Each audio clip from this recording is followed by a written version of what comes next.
Good morning, everybody. It's Friday, and a very, very warm welcome to you from the vicarage here at Penn. I hope you have a lovely day in store.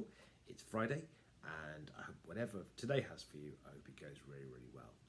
Just to remind you that this weekend we have services at St Bart's and St Anne's. We have a 5:30 service Saturday evening at St Bart's Holy Communion. We have an 8 o'clock service Sunday morning with the Book of Common Prayer Holy Communion. We have a 10 o'clock service at St Bart's, again Communion, and an 11:45 service at St Anne's on Sunday as well.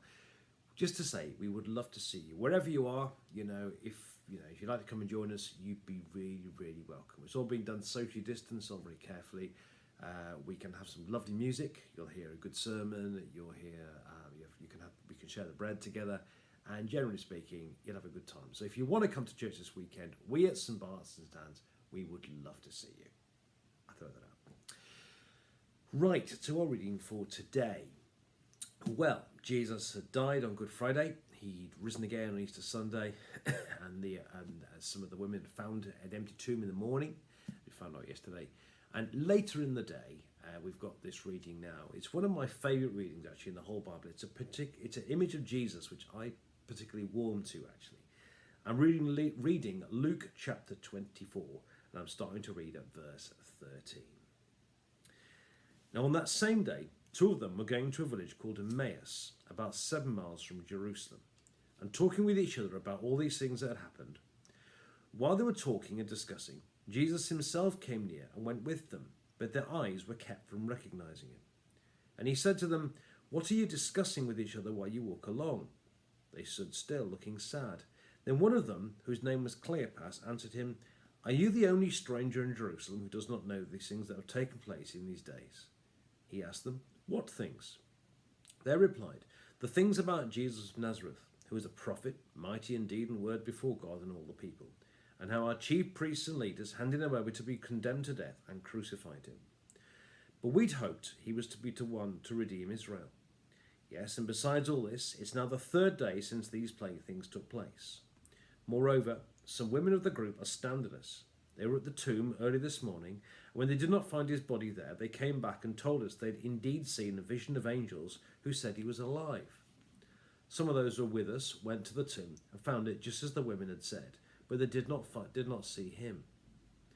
Then he said to them, "Oh, how foolish you are, and how slow of heart to believe all the prophets have declared. Wasn't it necessary that the Messiah should suffer these things and enter into his glory?" Then, beginning with Moses and all the prophets, he interpreted to them the things about himself in all the scriptures. As they came near the village to which they were going, he walked ahead as if he was going on. But they urged him strongly, saying, "Stay with us, because it's almost evening, and the day is nearly over." So he went in to stay with them.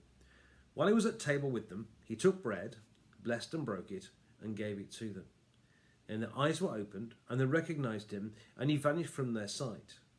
They said to each other, "Weren't our hearts burning within us while he was talking to us on the road, while he was opening the scriptures to us?" That same hour they got up, returned to Jerusalem, and found the 11 and their companions gathered together. They were saying, "The Lord has risen indeed and has appeared to Simon." Then they told him what happened on the road and how it had been made known to them in the breaking of the bread. This is the word of the Lord. Thanks be to God. Well, as I said, it's one of my favourite readings. I absolutely love it. I know I talked about it after Easter, but I just want to do it again because I love it so much. I mean, there are some peculiarities, some little questions in the story, like no one knows where Emmaus was, for example. To this day, no one knows where that is. There's the question, of course, about we only know the name of one of the friends. It's called Clopas. I mean, the other one could be Mrs. Clopas, for all we know. We don't know who this. So we know the name of one person, not the other. The other thing, of course, the thing which people have argued and discussed for years is why is it that he walks with them for several miles and they don't know it's Jesus talking to them? But that's another story. And I think the honest answer is that they just didn't. They were somehow prevented from recognizing it. But we believe that Jesus is with us. And I suppose what this reading, I think, does tell us, apart from many, many other things, is ways in which Jesus is with us. I think the first thing, obviously enough, is that Jesus comes alongside us as we walk through life, as we gather together and as we discuss, as we walk the walk of Jesus through life. Jesus walks with us. And we don't always recognize him at the time, but Jesus is with us as we walk the walk through life. And especially at times of sadness, he is with us particularly. So I think the first thing, we don't always know it at the time, but Jesus is walking with us on our walk through life.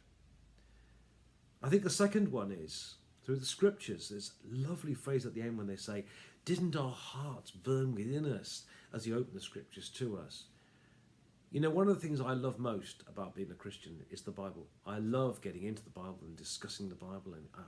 And even though I've been looking at the Bible for 35 years, I love it more than I've ever done. And one of the things I really enjoy about these talks is that every day I get to look at the Bible and I get paid for doing it. I just love the scriptures.